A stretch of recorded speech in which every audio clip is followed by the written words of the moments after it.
ఈరోజు ఈ పోటీల లైవ్‌లోకి రావడానికి గల కారణం ఏంటంటే, చాలా పెద్ద కారణమే ఉంది.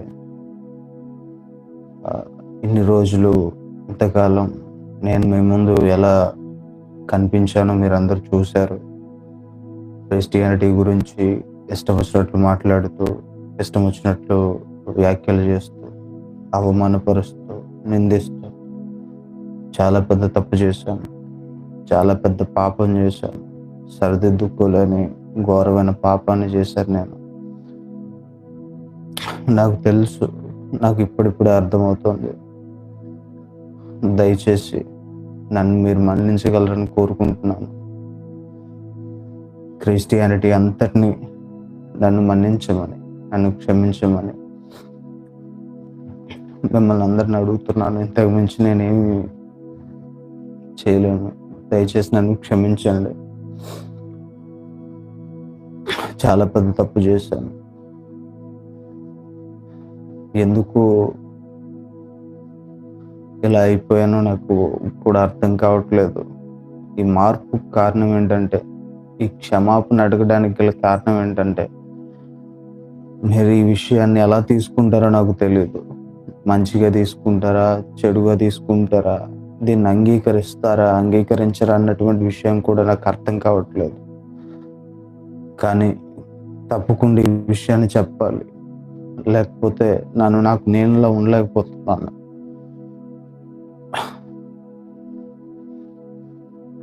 నాలో ఉన్నటువంటి గిల్ట్ నన్ను చంపేస్తుంది. దయతో నన్ను మన్నించండి. ఇలా మీ ముందుకొచ్చి మాట్లాడడానికి గల కారణం ఏంటంటే, నాకు ఆ ప్రభు, ఆ యేసయ్య దర్శనం ఇచ్చారు. ఆయన నాతో మాట్లాడారు.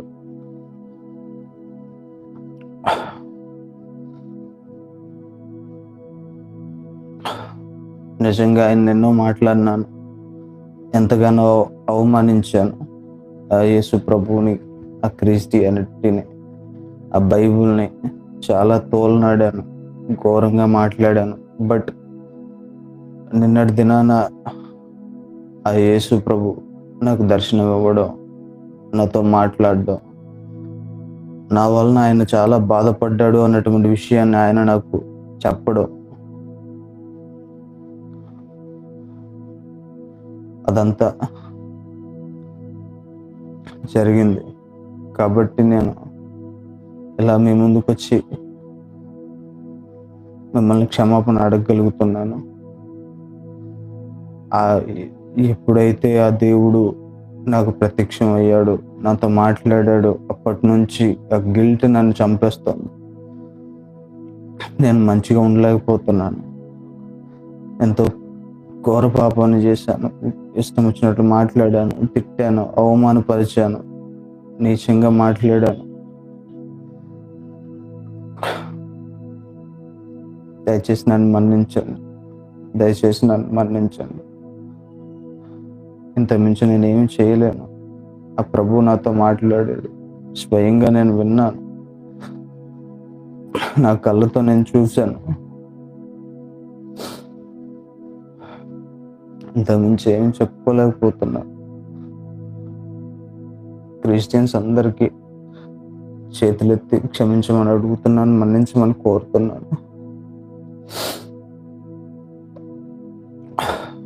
దీన్ని మంచిగా తీసుకుంటారా, చెడుగా తీసుకుంటారా, ఎలా తీసుకుంటారా నాకైతే తెలియదు. ఈ విషయాన్ని అంగీకరిస్తారా, అంగీకరించారా విషయం కూడా నాకు అనవసరమైనటువంటి విషయం. బట్ ఆ దేవుడు నాతో మాట్లాడాడు కాబట్టి ఖచ్చితంగా మీ అందరికీ ఈ విషయం తెలియాలి. నేను చేసిన పాపం తెలియాలి, నేను అడిగిన క్షమాపణ మీ అందరికీ తెలియాలి అన్న ఉద్దేశంతో ఈరోజు ఈ క్షణం ఇలా లైవ్లోకి వచ్చాను. ఇంతకుమించి నేనేం మాట్లాడలేకపోతున్నాను. దయచేసి మీరందరూ నన్ను క్షమిస్తారని కోరుకుంటూ ఈ లైవ్ని మీకు ముగిస్తున్నాను.